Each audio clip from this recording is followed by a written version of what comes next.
नमस्कार, मैं प्रज्ञा और आप देख रहे हैं यूपी वाला न्यूज। उत्तर प्रदेश में 2027 में होने वाले विधानसभा चुनावों को लेकर राजनीतिक दल अपनी अपनी रणनीतियां बनाने में जुटे हुए हैं। दरअसल समाजवादी पार्टी यानी कि सपा के अध्यक्ष अखिलेश यादव ने अभी से ही अपनी तैयारी शुरू कर दी है। खबरें ये आ रही हैं कि सपा 2025 के अंत तक विधानसभा चुनाव के लिए अपने ही उम्मीदवारों के टिकट बांट देगी, यानी कि जिससे कि प्रत्याशियों को चुनावी तैयारी के लिए पर्याप्त समय मिल सके। दरअसल इस रणनीति को पहले ही बहुजन समाज पार्टी यानी कि बसपा अपनाती थी, लेकिन अब सपा भी इसे अपनाने जा रही है।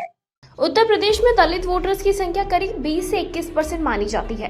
पारंपरिक रूप से ये वोट बैंक बसपा प्रमुख मायावती के पक्ष में जाता रहा है, लेकिन बीते कुछ वर्षों में इसमें बदलाव देखने को मिला है।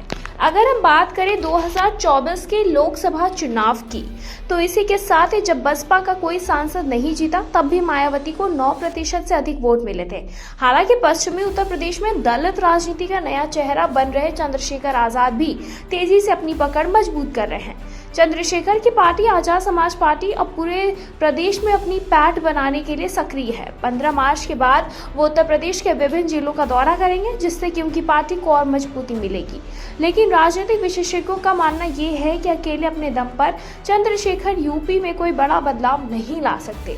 यही कारण है कि उनकी समाजवादी पार्टी से गठबंधन की संभावनाएं प्रबल हो रही हैं। सूत्रों के अनुसार अखिलेश यादव और चंद्रशेखर के बीच गठबंधन कराने के लिए समाजवादी पार्टी के वरिष्ठ नेता आजम खान मध्यस्थता कर रहे हैं। अगर ये गठबंधन होता है तो इसका सबसे बड़ा प्रभाव बसपा पर पड़ेगा, क्योंकि दलित वोटर्स का बड़ा हिस्सा एएसपी के माध्यम से सपा में शिफ्ट हो सकता है।